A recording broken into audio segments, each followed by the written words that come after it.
Nah, jadi kalau ketika kita menghitung LPF itu adalah kita menggunakan si MK-nya itu adalah infimumnya kan ya? Betul ya, infimumnya. Maka UPF itu adalah kita mencari yang MK-nya itu yang suprimumnya. Suprimumnya. Jadi kalau misalnya ini mana kemarin kan kita ini LPF M kecil K-nya itu adalah eh, suprimum ya. Mana definisi ininya M kecilnya? Oke, infimum kan? Infimum fx pada setiap subinterval ke K. Nah, nanti kalau misalnya UPF si MK-nya ini sebutlah ganti jadi M besar ya, M besar K itu adalah suprimum dari fx pada subinterval ke K gitu. Jadi ininya ganti dengan suprimum bukan infimum gitu. Bedanya hanya di situ saja. Bisa dipahami? Berarti penyelesaian soalnya sama aja kayak yang LPF ya Pak ya? Cuma dia Ya, ngambil supremum dari uh, LPF-nya. ya betul. Oh iya Ambil Pak. suprimumnya, bukan infimumnya itu aja. Bedanya di situ saja. Ya, ada lagi?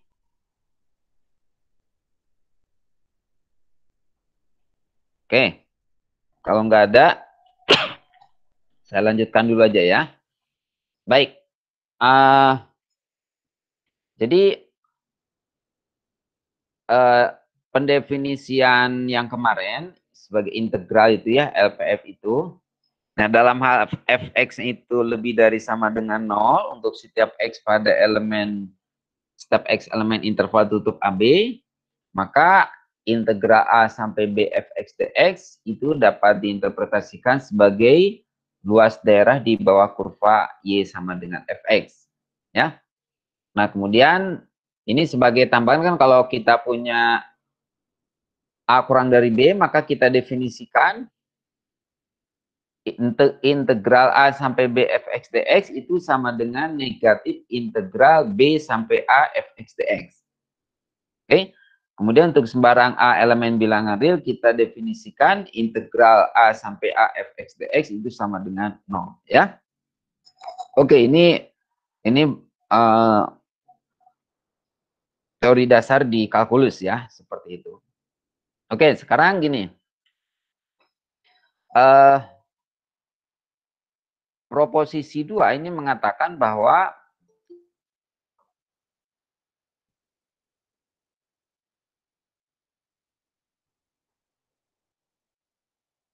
misalkan F kontinu pada interval tutup AB, kemudian F-nya itu dia lebih dari sama dengan M kecil, tapi dan kurang dari sama dengan M besar untuk setiap X elemen interval tutup AB. Maka berlaku M kecil kali B min A ini kurang dari sama dengan integral A sampai B fx dx dikurangi kurang dari sama dengan M besar kali B min A. Oke, ini pembuktiannya mudah ya. Anda bisa menerapkan pada LPF gitu ya. Oke, itu akan berarti kan kalau misalnya saya punya fx kurang dari M kurang dari sama dengan fx kurang dari sama dengan M, maka kalau kita hitung MK gitu ya. Berarti kan nilainya MK juga pasti kurang dari lebih dari sama dengan M kurang dari sama dengan M besar gitu kan ya. Ya, kalau saya punya fx-nya itu lebih dari sama dengan M kecil dan kurang dari sama dengan M besar, maka kalau kita hitung MK, yaitu infimum dari fx untuk setiap subinterval ke K gitu ya, pasti nilainya berada di antara M kecil sampai M besar kan? Betul nggak? Halo? Iya Pak. Ya, nanti dari situ Anda tinggal apa apa namanya, kalikan dengan XK min XK min 1, kemudian ambil jumlahnya, maka akan Anda peroleh yang proposisi 2 ini. Oke, begitu juga untuk, nah untuk proposisi yang ketiga ini merupakan apa, sifat integral ya. Kalau kita punya F kontinu pada interval tutup AB, dan A kurang dari sama dengan C kurang dari sama dengan B, maka kita punya sifat ini. Integral A sampai B f dx itu sama dengan integral A sampai C f dx ditambah integral C sampai B f dx. Oke. Nah,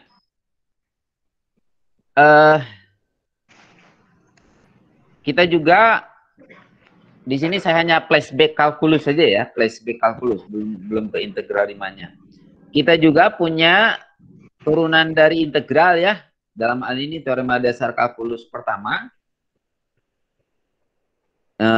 Jadi misalkan F terdefinisi pada interval buka AB, ini F kecil ya, kemudian F besar kontinu pada interval tutup AB, dan mempunyai turunan pada interval buka AB, dengan F besar aksen X sama dengan F kecil X, untuk tiap X elemen interval buka AB, maka F besar itu disebut anti turunan dari F kecil pada interval tutup AB.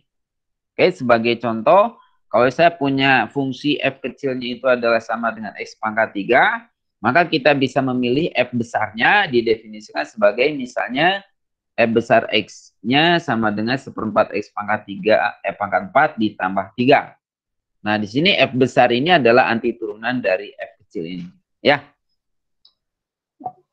Oke. Ini kan full saja ya. Oke, ini mengulang sedikit aja. Nah, kemudian kita juga punya teorema dasar kalkulus yang pertama mengatakan bahwa misalkan F kontinu pada interval tutup AB dan F besar didefinisikan pada interval tutup AB sebagai, nah F besar X-nya itu misalnya integral A sampai X Ft dt. X-nya elemen interval tutup AB. Maka F besar itu merupakan anti turunan dari F kecil pada interval tutup AB. Yakni F besar itu kontinu pada interval tutup AB dan mempunyai turunan pada interval buka AB, di mana F besar aksen X-nya itu sama dengan Fx untuk tiap X elemen interval tutup AB. Ya. Anda masih ingat kan teorema dasar kalkulus ini? Masih ingat nggak? Ada contohnya sih. Jadi kalau saya punya F besar X sama dengan ini nih, integral A sampai B sampai X Ft dt. Waalaikumsalam. Apa? Ya. Oh.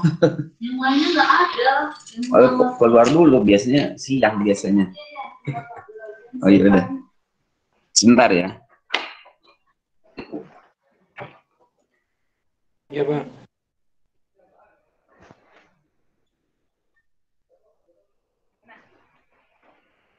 Apa, Mak?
Baik, saya lanjutkan ya. Teorema dasar kalkulus 1 ini bisa dibuktikan misalnya dengan cara seperti ini. Oke, karena F kontinu pada interval tutup AB. Ingat, ini F kontinu pada interval tutup AB ya. Maka pasti F terbatas pada interval tutup AB. Katakanlah, sesuai dengan definisi F terbatas ya, itu adalah mutak Ft kurang dari sama dengan K untuk setiap T elemen interval tutup AB. Oke? Nah, selanjutnya untuk X, C elemen interval tutup AB kita punya, berarti Fx dikurangi Fc, F besar X dikurangi F besar C, itu kan sama dengan ini ya. Integral A sampai X Ft dt dikurangi integral A sampai C Ft dt. Oke? Dan berdasarkan sifat kalkulus yang tadi, ini sama dengan integral A sampai X Ft dt ditambah integral C sampai A Ft dt. Oke? Dan ini sama dengan integral C sampai X Ft dt. Bisa dipahami?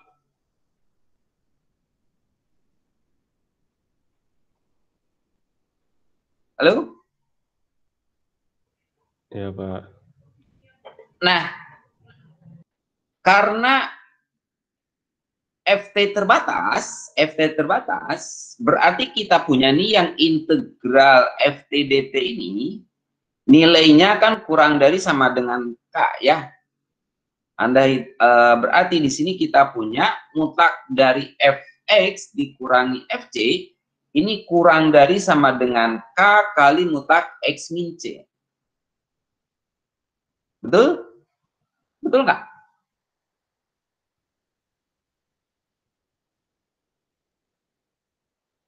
Kan kalau misalnya ini nih, Ft itu kan kurang dari sama dengan K untuk setiap T. Berarti kan ini yang integral C sampai X Ft dt itu sama aja dengan, atau kurang dari sama dengan integral C sampai X K dt, gitu kan ya? Betul nggak? Ya integral C sampai X K dt berarti kan sama dengan KT batasnya dari C sampai X. Ya masukkan batasnya kan berarti K kali X kurang C. Anda ambil mutlaknya Fx kurangi Fc, mutlak F besar X kurangi mutlak F besar C, berarti kan dia kurang dari sama dengan K besar kali mutlak X min C. Oke, ini si F besar C memenuhi sifat Lipschitz ya. Oke, jadi F kontinu pada interval AB. Oke, sekarang Anda lihat untuk X tidak sama dengan C, kita punya F besar X dikurangi F besar C per X min C dikurangi FC, berarti kan sama dengan ini ya. Sepakat?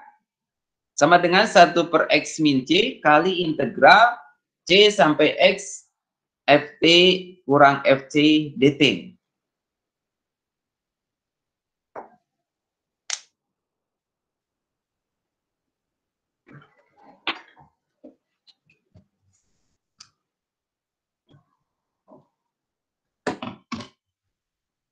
Ada yang mau ditanyakan dulu nggak sampai sini? Bisa ngikutin nggak?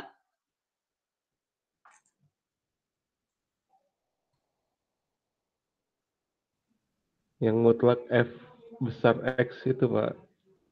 Kurang dari apa? Mutlak F besar X dikurang F besar C kurang dari K mutlak X min C itu dari mana, Pak? Kan ini nih kita punya Ft-nya itu kan ini kita punya mutlak Ft kurang dari sama dengan K. Oke? Berarti kan si Ft-nya itu berarti dia berada di antara min K sampai K kan? Dari sini nih, dari dia terbatas. Oke? Bisa diikuti? Ya. Ya saya tulis lengkap lah ini. Yang ini nih integral C sampai X Ft dt, kita punya kan Ft-nya kurang dari sama dengan K kan? Berarti kan ini kurang dari sama dengan ini kan? FT-nya bisa saya ganti dengan K.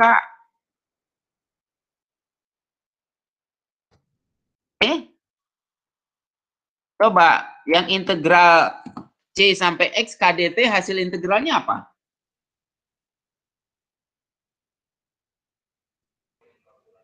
K dikali X kurang C, Pak. Iya. K kali X kurangi C kan? Betul? Ya, Pak. Nah, Anda ambil mutlaknya masing-masing ruas. Berarti Ya, Pak. kan mutlak Fx min Fc itu kurang dari sama dengan K kali mutlak X min C. Kenapa K-nya nggak pakai mutlak? Kenapa nggak coba? Kenapa? Coba. K-nya nggak pakai mutlak. Kenapa coba? Dia batas ya, Pak. Oh? K-nya. Nah, Kenapa nggak pakai mutlak? Karena K-nya sudah pasti positif, Pak. Ah, K-nya udah positif. Kalau K-nya positif kan berarti mutlak K-nya sama dengan K. Tapi X min C belum tentu positif kan ya? Oke? Jadi di sini pakai mutlak. Tetap itu ya. Oke, dari sini dari sifat bahwa si mutlak Fx kurangi Fc-nya ini kurang dari sama dengan K kali mutlak X min C, berarti ini memenuhi sifat Leibniz ya. Maka dia berdasarkan teorema sebelumnya F kontinu pada interval tutup AB. Oke? Bisa diikuti? ya, Pak. Ya. Nah, sekarang Anda lihat untuk X yang tidak sama dengan C, kita punya F besar X kurangi F besar C per X min C dikurangi FC kan sama dengan ini nih. 1 per X min C kali integral C sampai X FT dikurangi FC DT. Betul? Betul nggak?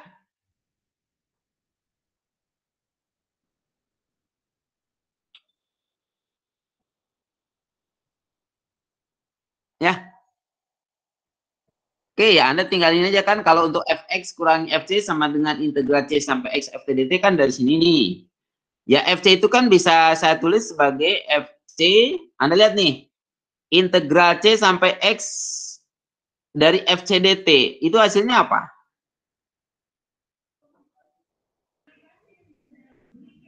FC dikali X min C, Pak. Ah, FC dikali X min C dibagi X min C ya berarti FC kan? Dapatnya ini kan? Betul ya? Ya, Pak. Oke. Nah, karena F kontinu di C, maka kita dapat memilih delta positif. Sedemikian sehingga mutlak yang Fx min Fc per X min C kurangi F kecil C ini kurang dari epsilon. Untuk 0 kurang dari mutlak X min C kurang dari delta. Nah, yang ini itu menunjukkan apa? Mutlak F besar X kurangi F besar C dikurangi X min C dikurang FC kurang dari epsilon. Itu menunjukkan bahwa definisi turunan kan, limit kan? Ya. Maka dari sini kita punya F aksen C ini F besar aksen C itu sama dengan F kecil C untuk tiap C elemen interval tutup AB. Oke, jadi terbukti teorema dasar kalkulus 1 ini. Oke, bisa dipahami? Ada yang mau tanyakan? Bisa nggak?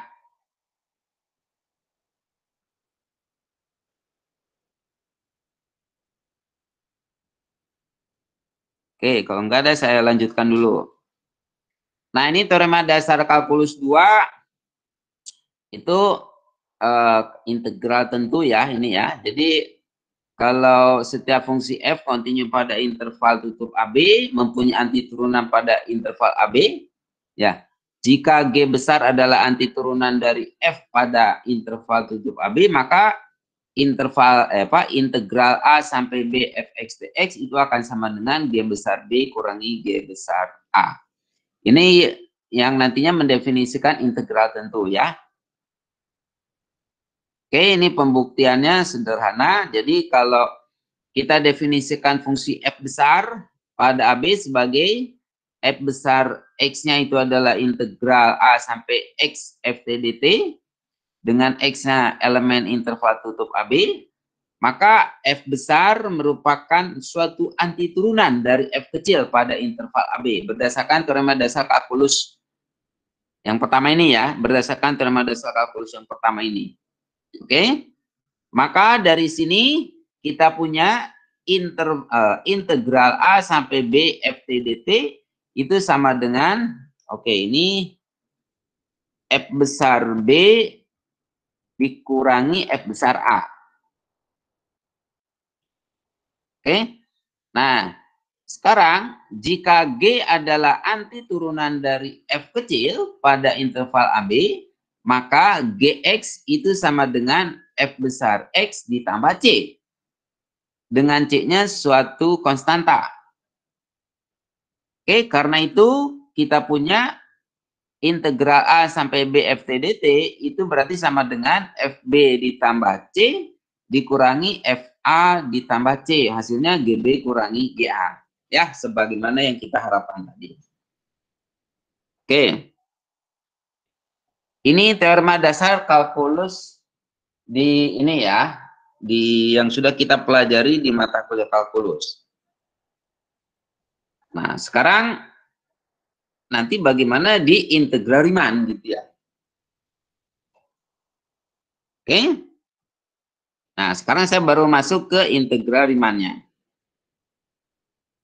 Oke. Nah, ini kalau misalnya diberikan sembarang partisi P, yaitu himpunan titik x0, x1 sampai xn dari interval tutup AB, di sini x0-nya kurang dari x1, kurang dari x2 dan seterusnya kurang dari xn. Maka kita definisikan ini kan, LPF itu sama dengan sigma M kecil K kali X min 1, K-nya dari 1 sampai N. Dengan M kecil K-nya itu adalah infimum dari Fx untuk X yang berada pada subinterval X min 1 sampai XK. Oke, K-nya dari 1 sampai N. Oke, kita juga pada saat yang bersamaan dapat mendefinisikan UPF itu sebagai sigma dari M besar K dikalikan XK kurangi XK min 1, K-nya dari 1 sampai N, dengan M besar K-nya itu adalah subprimum dari Fx pada subinterval XK min 1 sampai XK. K-nya dari 1 sampai N. Nah, LPF dan UPF itu disebut sebagai jumlah Riemann bawah dan jumlah Riemann atas dari F yang berkaitan dengan partisi P. Ya. Jadi LPF itu adalah jumlah Riemann bawah. Sedangkan UPF itu jumlah Riemann atas. Bisa bedain antara LPF dengan UPF?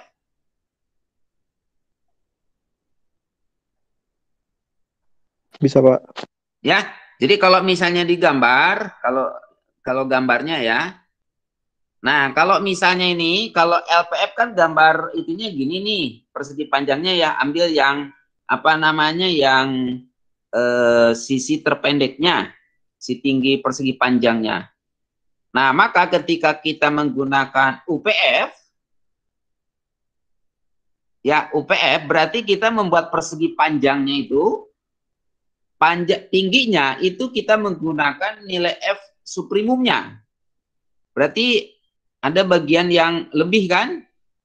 Kebayang nggak kira-kira? Jadi untuk persegi panjang pertama di sini. Bisa dipahami? Jadi nanti ada bagian persegi panjang yang dia berada di atas kurva F gitu. Ya. Berarti dari sini kita punya sifat bahwa si LPF itu nilainya gimana? Nilainya pasti kurang dari sama dengan UPF, betul? Untuk sembarang partisi P. Kebayang nggak? Halo? Yang lain gimana?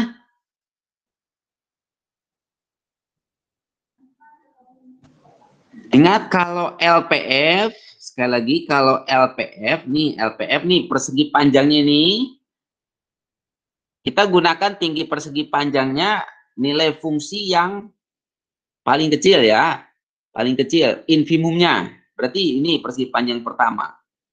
Tapi kalau misalnya kita menggunakan UPF, berarti kita buat persegi panjangnya itu tingginya itu yang suprimum dari F-nya pada setiap subintervalnya. Berarti kan ada, kalau misalnya untuk persegi panjang yang pertama kan berarti tingginya sampai sini kan?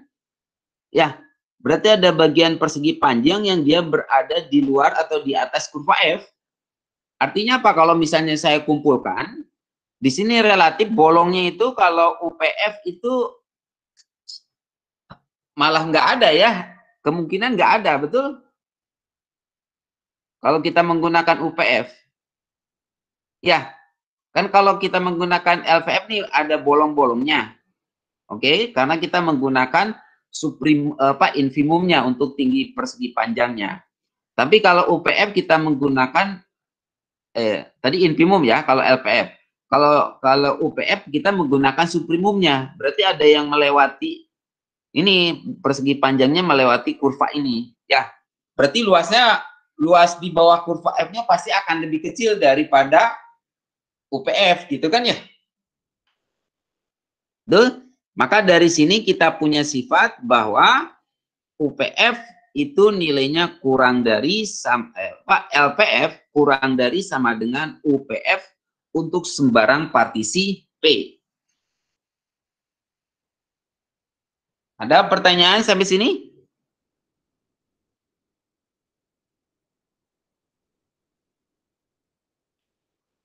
Ada?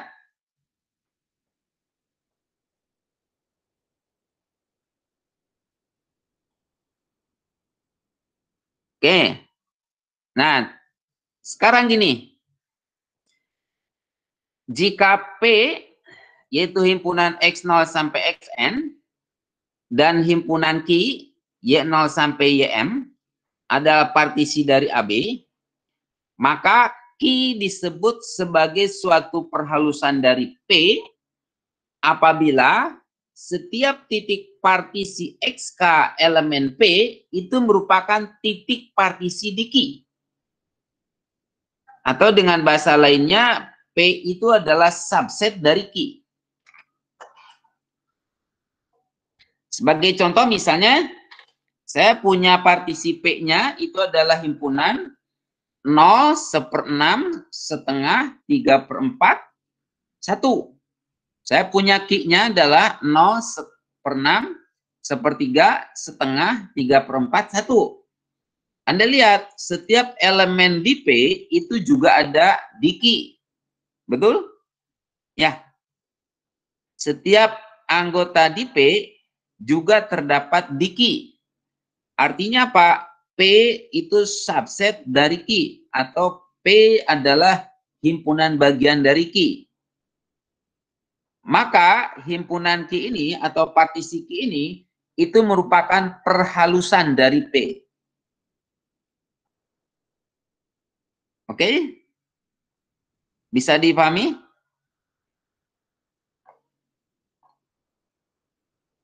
Ya. Nah, dalam hal ini setiap subinterval yang terkait dengan partisi P dapat dinyatakan sebagai gabungan dari beberapa subinterval yang terkait dengan partisi Q, yaitu interval XK-1 sampai XK itu bisa dinyatakan sebagai gabungan dari misalnya YI-1 sampai YI, digabung YI sampai YI plus 1, dan seterusnya hingga gabung YJ-1 sampai YJ. Oke, dan dari contoh yang ini nih, P P dan Q yang ini, kita juga bisa memperoleh gambaran bahwa suatu perhalusan dari sembarang partisi P itu dapat diperoleh dengan cara menambahkan sejumlah titik ke P. Ya, menambahkan sejumlah titik ke himpunan P ini. Kalau yang di sini berarti Q ini kan diperoleh dengan menambahkan satu elemen saja kan pada P, itu berapa?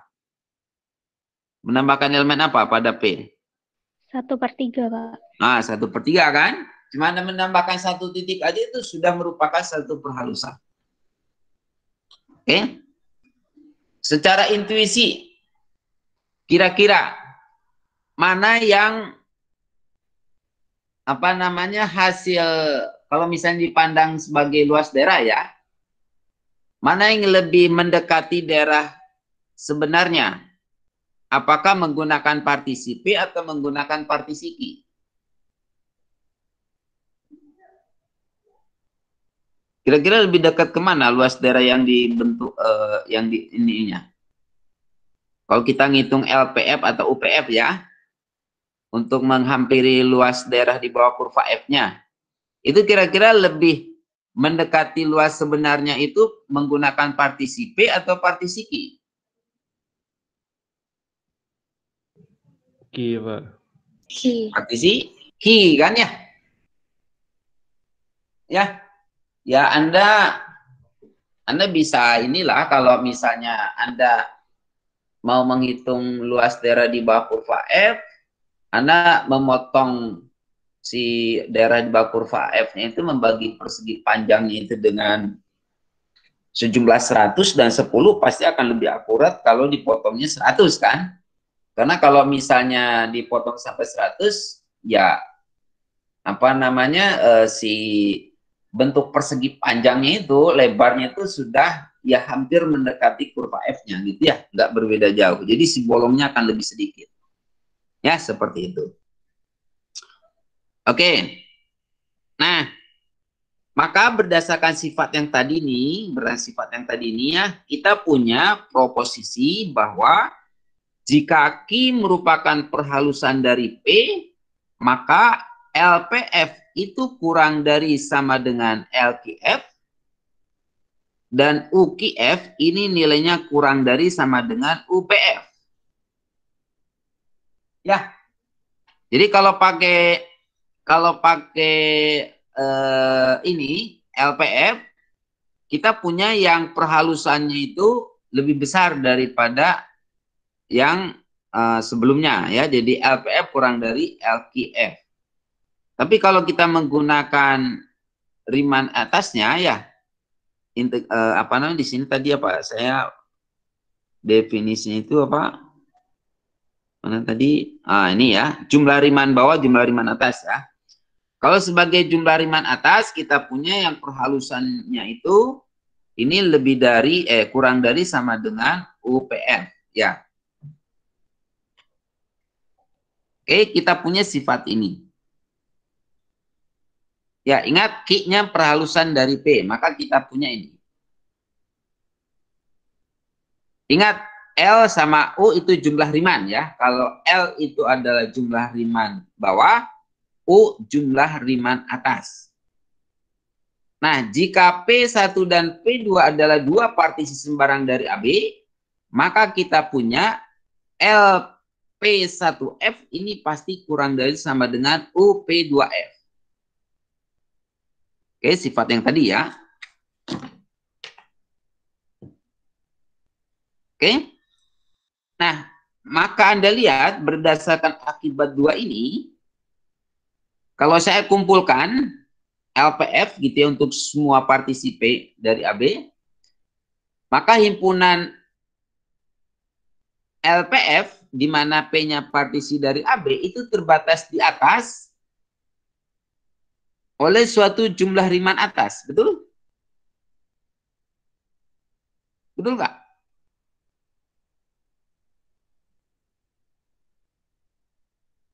Bisa diikuti nggak?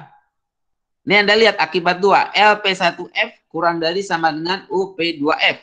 Di sini P1, P2-nya itu dua partisi sembarang.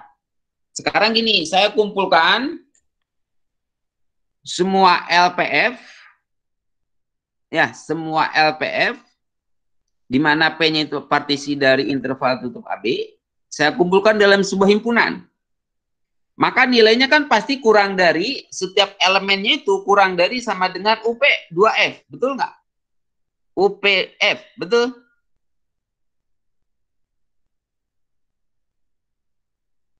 Paham nggak? Halo? Anda jangan diam aja, kalau nggak ngerti ini ya, bilang ya. Jadi sayanya, kalau misalnya harus ngulang lagi gitu.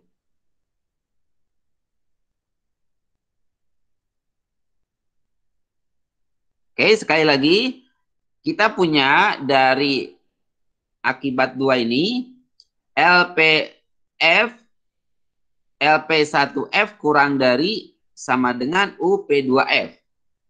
Nah, sekarang gini,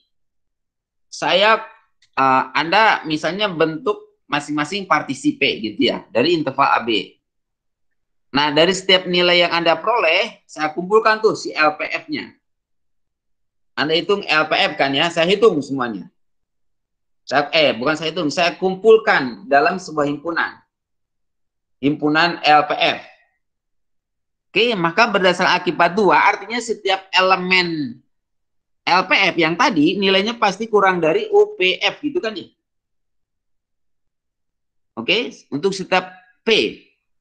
Kita punya LPF kurang dari sama dengan UPF untuk setiap P. Artinya apa? Himpunan yang ini nih, himpunan LPF itu terbatas di atas oleh suatu jumlah Riemann atas. Dalam waktu yang bersamaan, kalau misalnya si UPF-nya itu saya kumpulkan menjadi sebuah himpunan, maka berdasarkan akibat 2 ini, himpunan UPF itu terbatas di bawah oleh LPF, oleh suatu jumlah Riemann bawah. Oke? Oke? Kalau tadi himpunan LPF itu terbatas di atas. Oke, karena terbatas di atas berarti dia memiliki suprimum. Betul? Dan untuk himpunan UPF dia terbatas di bawah. Berarti dia memiliki infimum. Oke? Nah, kita definisikan LF itu sebagai suprimum dari himpunan LPF. Di mana P-nya partisi dari interval tutup AB. Sedangkan UF itu adalah infimum dari himpunan UPF. Di mana P-nya partisi dari interval tutup AB. Nah, di sini LF-nya itu disebut sebagai integral Riemann atas dari F. Sedangkan UF itu disebut integral Riemann bawah. Jadi kalau misalnya Anda nanti bedakan ya, ketika saya nyebut LPF berarti itu apa maksudnya? Kalau LPF berarti apa? Apa LPF? Jumlah Riemann bawah, Pak. Jumlah Riemann bawah. Ya, jumlah Riemann bawah. Tapi kalau LF itu adalah integral Riemann atas. Kenapa ini disebut integral Riemann atas dari F ya? Karena ini yang dihitungnya suprimum ya. Oke. UF itu disebut integral Riemann bawah. Tapi kalau UPF itu adalah jumlah Riemann atas gitu ya. Jadi kalau ada P-nya berarti jumlah Riemann gitu ya. Bisa bedakan antara LPF dengan LF dan UPF dengan UF. Bisa membedakannya?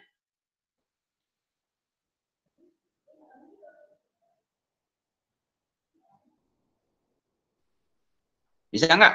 Bisa, Pak. Nah, coba saya ini dulu lah. Sebelum saya lanjut ini dulu. Saya coba yang ini dulu ya. Nah, mana yang ini? Coba saya, yang ini nih. Saya mau tanya dulu lah. Kan kemarin kita ngitung di sini LPF ya.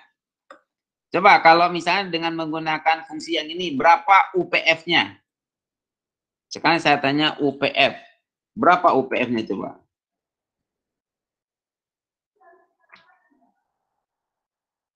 Ya, langsung aja lah di sini. Supaya enak kebayang ya, kalau dihitung UPF. Nah, UPF. Berarti ini pakai M besar ya. Kita langsung aja nih misalnya. M besar. Coba untuk M1 berapa M1? M besar 1.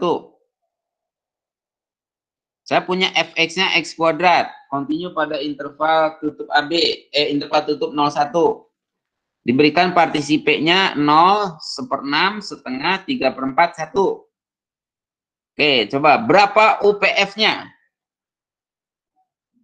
Berarti kan sigma K dari 1 sampai 4, M besar K kali XK kurangi X kami 1. Oke, coba siapa nih? Sabrina, berapa M besar satunya?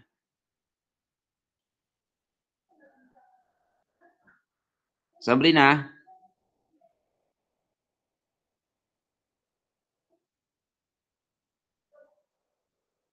Sabrina.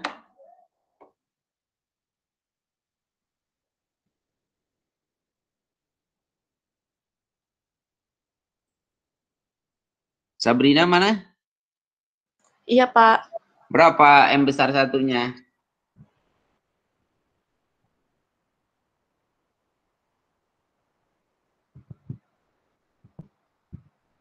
Berapa? Tadi definisi MK, M besar K itu apa? M besar K? Saya copy aja dulu di sini. M besar K-nya apa? Kalau M kecil kan infimum. Kalau M besar? Suprimum. Suprimum. Coba berapa suprimum dari fx untuk M1? Sub. Berapa? Ini berapa coba? 1/36 bukan, Pak? Berapa? 1/36. Oke, 1/36. Itu M1. Iya, Pak. Oke. M2-nya berapa? Rika. 1/4. Berapa? Berapa Sabrina? 1/4, Pak. Oke, 1/4.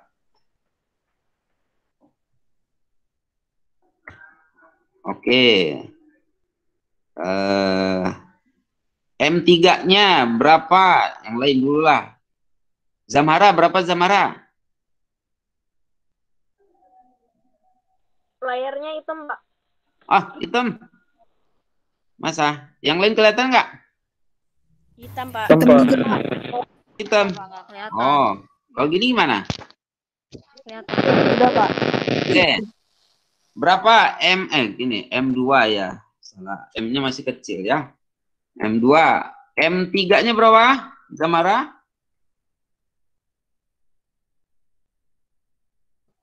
Berapa Zamara? 9/16, Pak. Oke, good. 9/16. M besar 4-nya? Berapa? Oktina?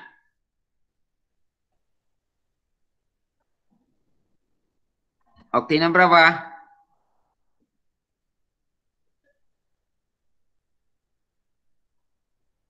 Oktina?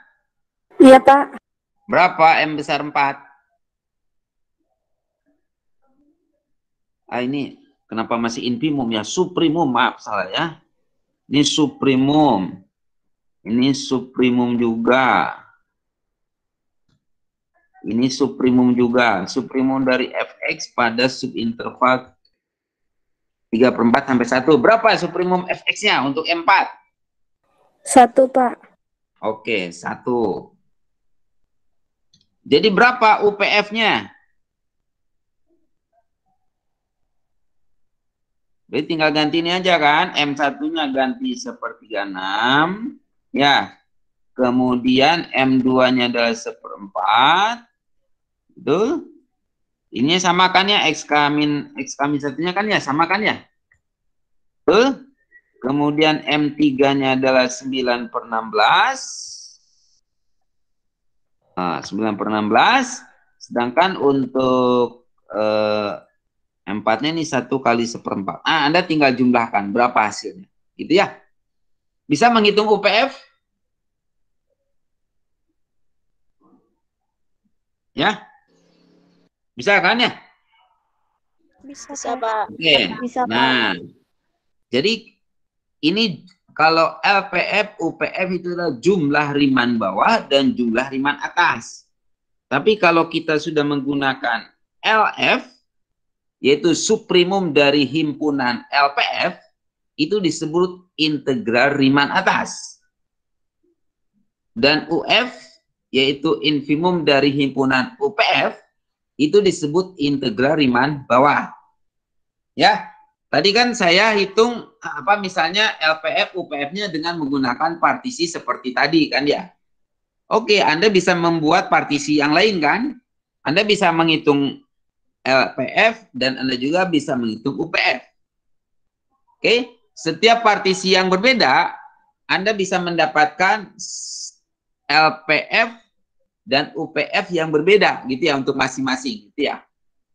Oke, nah si LPF dan UPF-nya itu kalau kita kumpulkan di dalam sebuah himpunan gitu ya.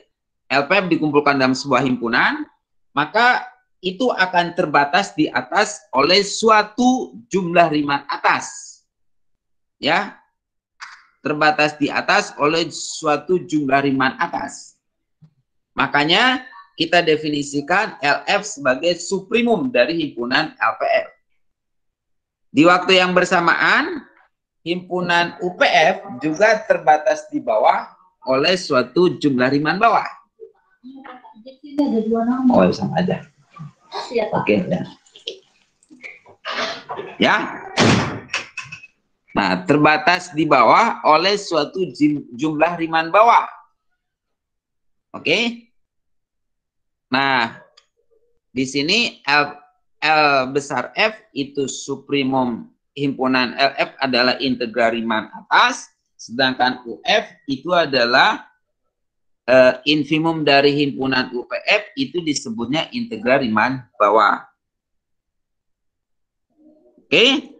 Nah, proposisi 3 itu menyatakan bahwa integral riman atas itu kurang dari sama dengan integral riman bawah. Ya, kalau yang tadi LPF itu kurang dari sama dengan UPF, betul? Kalau yang tadi ya, LPF itu kurang dari sama dengan betul ya? Mana tadi proposisinya? Betul ya.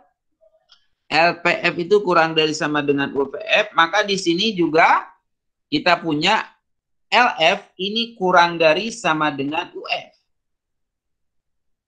Oke. Ini pembuktiannya bisa seperti ini. Jadi untuk setiap partisi P0 dari interval tutup AB, maka UP0F itu merupakan batas atas dari himpunan LPF. Betul ya? Oke. Sehingga kita punya LF, yaitu suprimum dari himpunan LPF, ini kurang dari sama dengan UP0F. Oke, karena ini berlaku untuk sembarang partisi P0, maka si LF juga merupakan batas bawah dari himpunan UP0F. Akibatnya apa? LF, yaitu kurang dari sama dengan infimum UPF, ini sama dengan UF. Oke? Ya. Maka dari sini kita punya kita sudah membuktikan bahwa LF kurang dari sama dengan UF. Bisa dipahami ini? Ada yang mau tanyakan?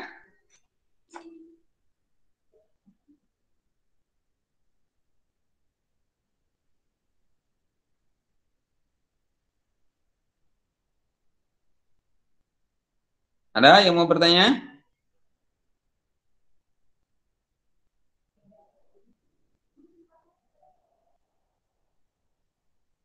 Halo?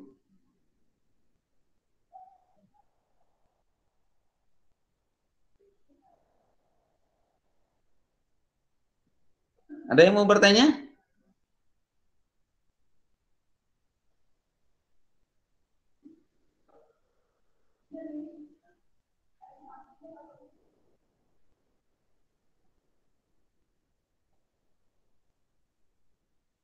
Saya izin bertanya, Pak. Ya. Saya masih bingung mencari LF sama UF-nya itu gimana ya, Pak? Oke, ya karena kan ini ya bergantung pada partisinya kan ya. Betul? Ya ini kan partisinya kan bisa macam-macam. Jadi kita nggak bisa apa namanya partisinya berapa saja, apa saja kan kita nggak tahu gitu ya. Kecuali kalau misalnya diberitahukan gitu ya. Misalnya gitu ya. Tapi kan di sini partisinya kan tak berhingga banyak gitu ya. Partisinya. Ya, partisinya bisa sangat banyak gitu ya. Oke? Tapi yang jelas nanti nilainya itu apa namanya sebagai acuan ya. Menghitung misalnya LF atau UF ya sebagai acuan, mungkin Anda bisa tinjau si partisinya itu untuk yang partisi ini, partisinya yang sama panjang. Misalnya dibagi sebanyak N gitu ya. Itu akan lebih mudah kan? Menghitung LF sama UF-nya, betul? Kan nanti kalau kita menggunakan apa namanya partisinya yang sama, misalnya dibagi sebanyak N gitu ya, B min A per N gitu ya. Anda kan bisa milih N-nya berapa saja gitu ya. Oke, tapi dari situ kita bisa punya formula untuk LPF maupun UPF-nya gitu ya. Itu dia misalnya terbatas di atas oleh berapa, terbatas di bawah oleh berapa gitu kan. Paham nggak maksud saya? Samuel?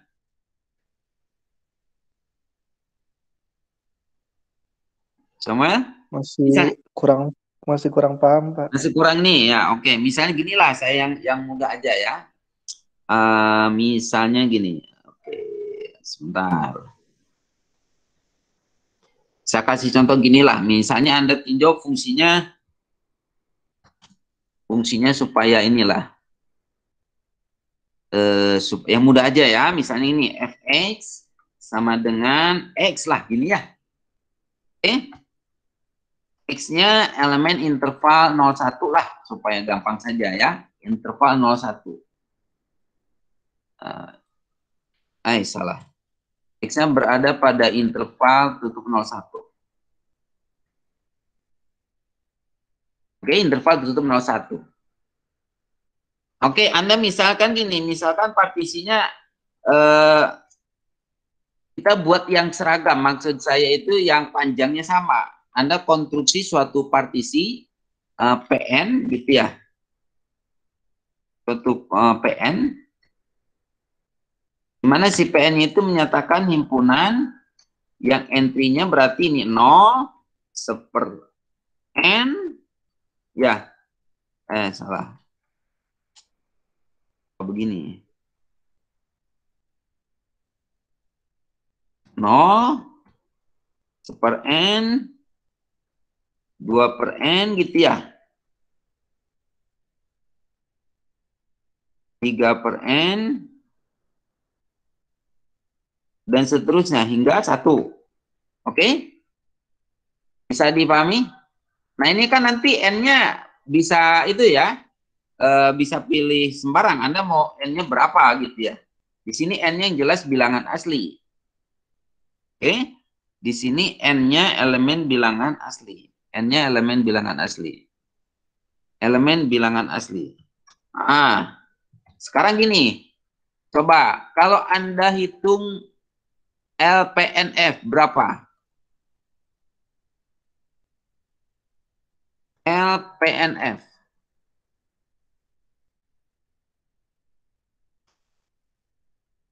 Berapa coba? Berarti ini sigma sama dengan apa? Sigma dari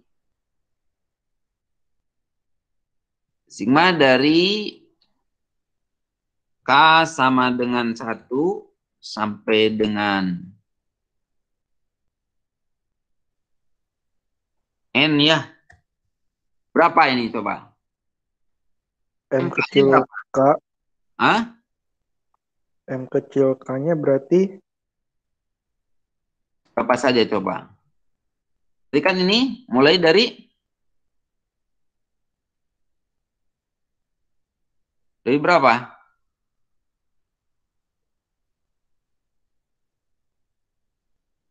Hmm? 0 ya, Pak? 0 kan? Iya, 0 kali berapa? kali LPNF ini berarti berapa? 0 kali 1/n. per N kan? 0 Iya, Pak. kali per N. Mana saya kalinya pakai kali silang aja supaya ini mana super N. Ah ini ya. Ini super N. Ya. Terus yang keduanya berarti apa? 1/n kali 1/n. Ah, super N kali super N kan? Ya. Sebentar, kenapa begini?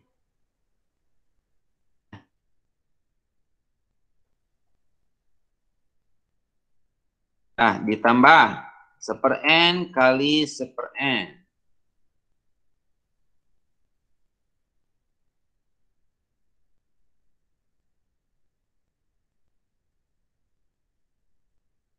Ditambah. Ya, tambah apa lagi? Berikutnya. Apa coba? 2/n kali 1/n juga, Pak. N kali Eh. 1/n. Gitu ya, betul. Ya. Iya. Oke, maaf salah. Ini kalau ini kalau pakai notasi sigma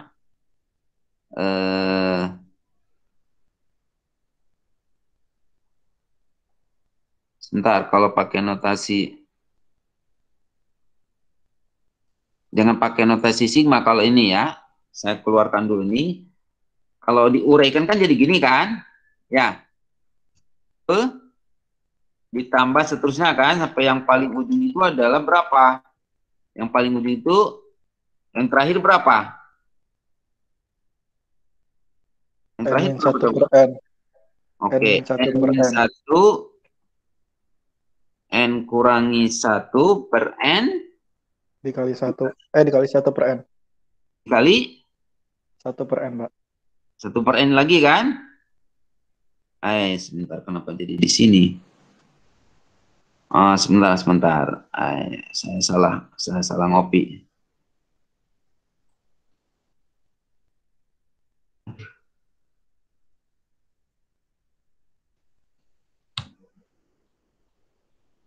Oke, yang terakhir itu adalah N-1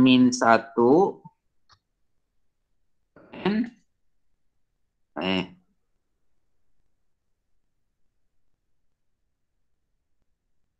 min 1 per N kali 1 per N kan ya? Oke, kali 1 per N. Nah, Anda kan bisa di ini kan? Anda bisa jumlahkan kan ini akan sama dengan apa namanya? Jumlah ini ya berarti 0 ditambah 1 per N ditambah 2 per N ditambah 1 dikalikan 1 per N kan ya? Nah, nanti kan Anda bisa menghitung yang jumlah di depannya itu berapa. Oke? Anda bisa itu kan dia dinyatakan dalam bentuk dalam bentuk rumus yang lebih sederhana kan bisa dihitung ya. Oke, dengan cara yang sama kan Anda bisa juga mengkonstruksi UPN-nya kan? UPN-nya ya. Berarti kalau di sini bukan lagi dari 0, tapi mulainya dari 1 per apa? 1 Ini per apa? N. 1 per N kan? 1 per N. N kali 1 per N, ininya 2 per N. Ya, 2 per N kali ini.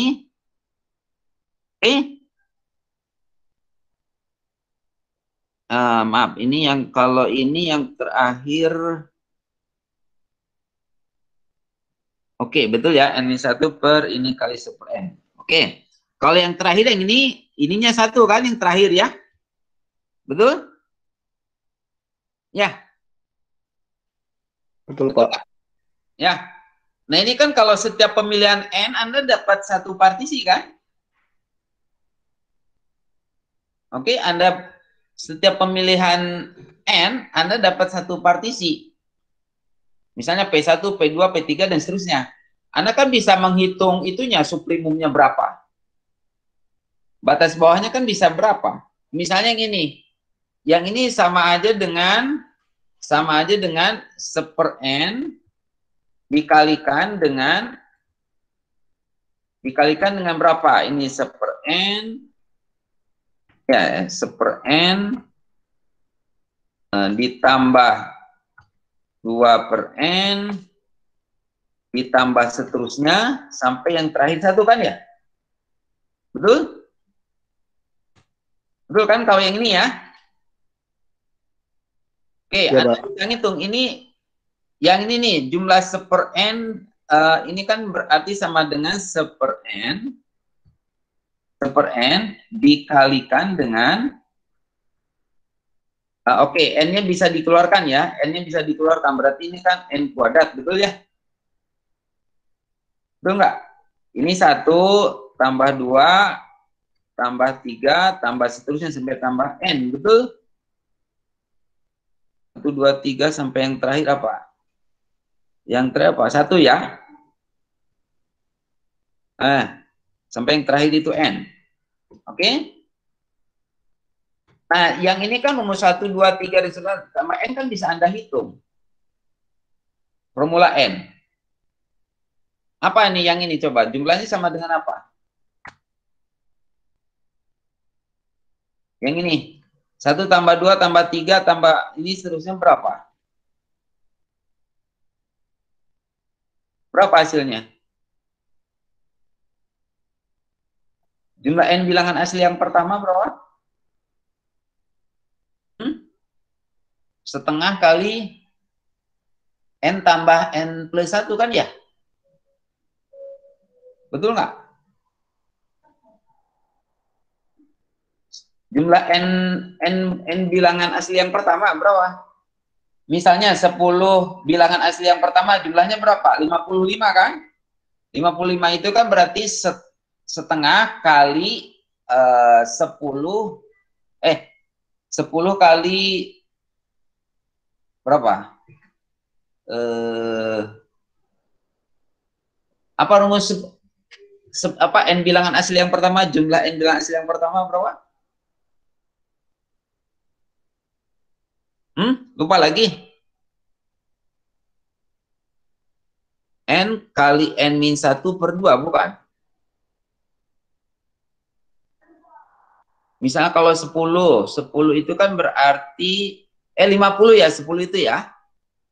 10 jumlah 10 bilangan asli yang pertama berapa? 50 bukan? 55, Pak. 55.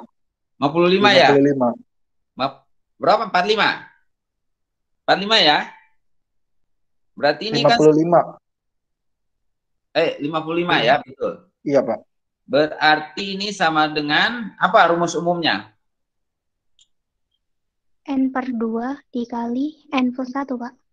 Oke, N per 2 dikali N plus 1. Yang tadi ya, berarti ini dikali N per 2. Jadi gini.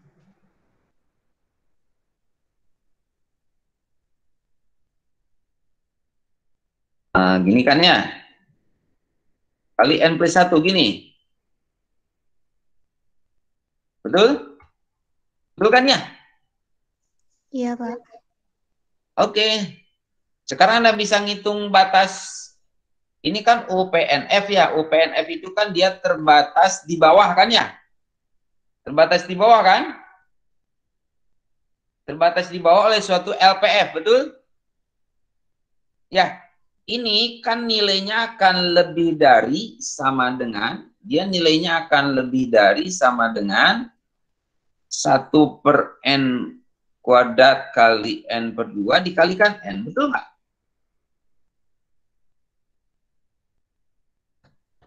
Betul nggak?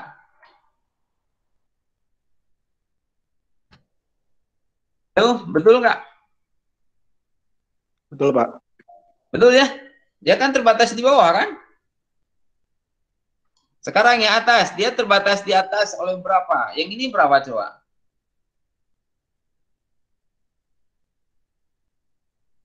Kalau ini kan jadi begini kan? Kalau yang atas itu kan ini. Ya, 1/n, tapi ini mulai dari 0 kan? Mana ini? 0. 0 ditambah gitu. Yang paling ujung N-1 gitu kan ya?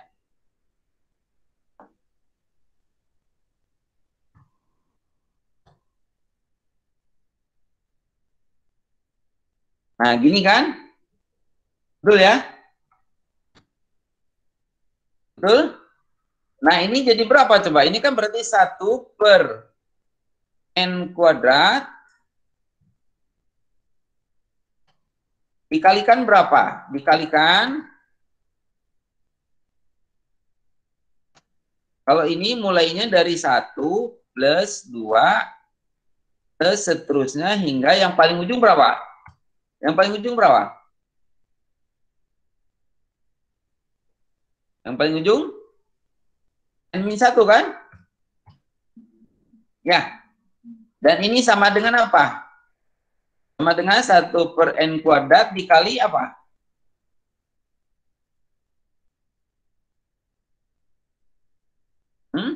Kalau ini N-1 bilangan apa namanya?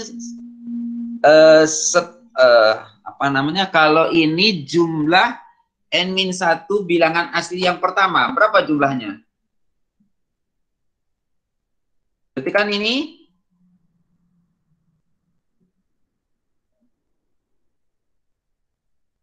kalau sejumlah N bilangan asli yang pertama, N/2 kali N tambah 1. Berarti kalau N-1 bilangan asli yang pertama jumlahnya berapa? Jumlahnya berapa? N-1/2 dikalikan dengan N, betul? Ya. Betul nggak?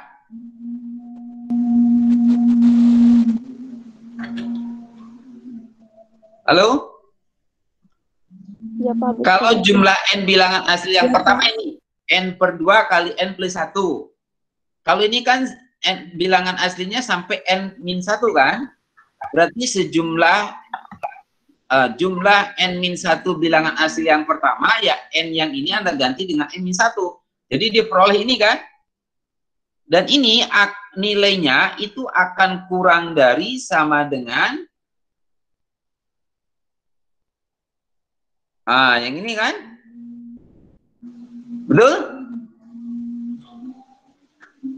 Betul nggak? Ya kan N-1 kan kurang dari N kan? Ya. Oke? Sekarang kita punya LPNF itu nilainya yang ini nih. Ya. 1/n² kali N-1/2 kali N. Kalau UPNF-nya adalah 1/n² kali N/2 kali N tambah 1. Nah, saya kumpulkan tuh menjadi suatu himpunan. Oke, sebutlah himpunan yang atas itu adalah himpunan apa namanya LPNF, yang bawah himpunan UPNF. Sekarang berapa LF-nya? Berapa suprimum dari himpunan LPNF? Berapa coba suprimumnya? Samuel, berapa?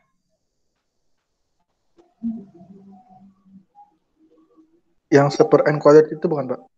Hah? Ya ini kan bisa disederhanakan, berapa? 1/2. 1/2 kan? Berarti suprimum dari himpunan LPNF itu adalah 1/2. Berarti di sini kita punya LF-nya sama dengan berapa? LF-nya 1/2. 1/2. Iya. Oke. Sekarang yang UPNF saya kumpulkan dalam suatu himpunan. Dan dia terbatas di bawah oleh ini kan? Betul, terbatas di bawah oleh 1/n kuadrat kali n per 2 kali n.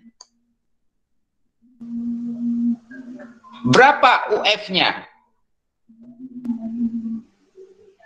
Saya tanya dulu lah, berapa infimum dari himpunan UPNF? Berapa? Infimumnya?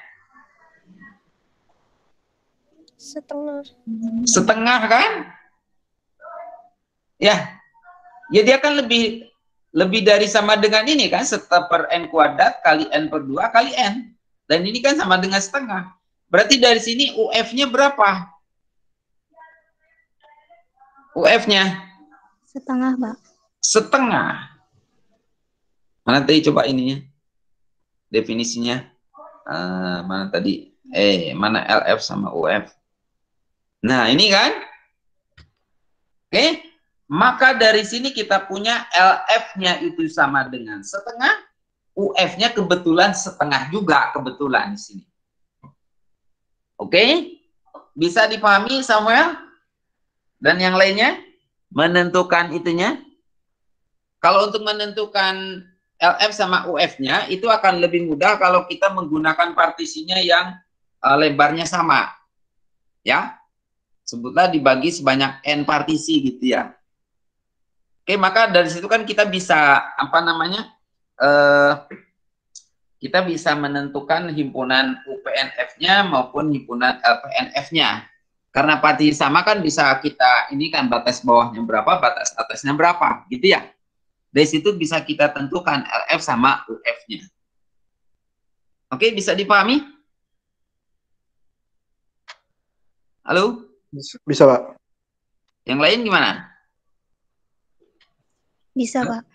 Tapi kalau misalnya kalau partisinya tidak sama gitu, itu akan repot ya, karena kita nggak tahu kan partisinya titiknya berapa saja gitu ya.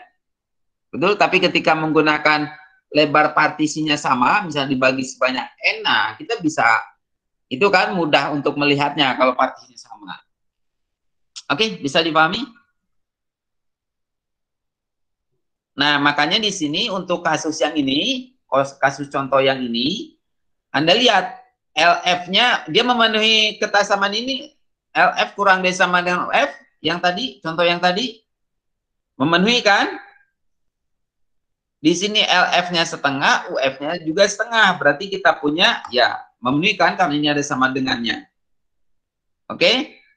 Nah, dalam kasus LF sama UF-nya itu sama, maka dikatakan F terintegralkan Riemann. Oke? Terintegralkan Riemann. Maka itulah yang disebut, atau yang dilambangkan dengan integral A sampai B fx dx. Jadi ketika LF-nya sama dengan UF, maka si F-nya tersebut terintegralkan Riemann. Dan nilainya itu sama. Nilainya yang sama ini itu disebut dengan integral Riemann dari F, yaitu integral A sampai B fx dx. Jadi kalau untuk kasus yang tadi, contoh yang ini, berarti kalau ditanya berapa integral Riemann dari fx sama dengan X untuk X dari interval 0 sampai 1. Berarti kan ini sama ya, LF sama UF-nya. Berarti dia terintegralkan Riemann. Dengan integral 0 sampai 1 X dx-nya bernilai sama dengan berapa? Setengah. Betul kan ya? Coba integral X dx dari 0 sampai 1 berapa nilainya? Setengah, Pak. Setengah kan? Karena dia terintegralkan Riemann gitu. Oke, bisa dipahami?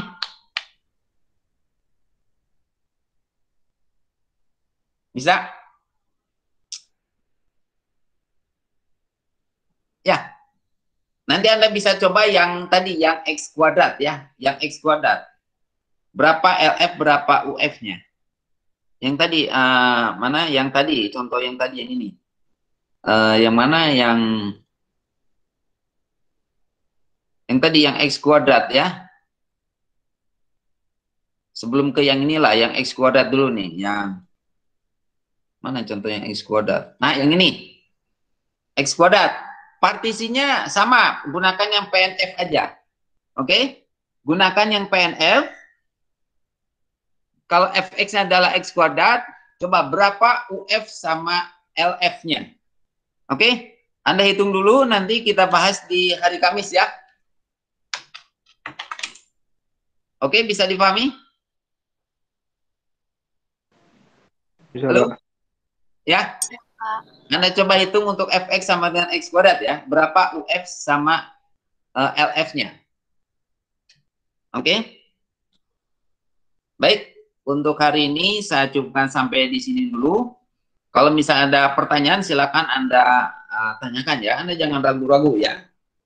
Jadi kalau misalnya masih belum paham, nanti saya mundur lagi gitu ya, supaya ini Anda bisa paham ya. Oke, nanti saya share itunya ya, materinya. Oke, sampai di sini. Terima kasih. Assalamualaikum warahmatullahi wabarakatuh. Waalaikumsalam warahmatullahi wabarakatuh.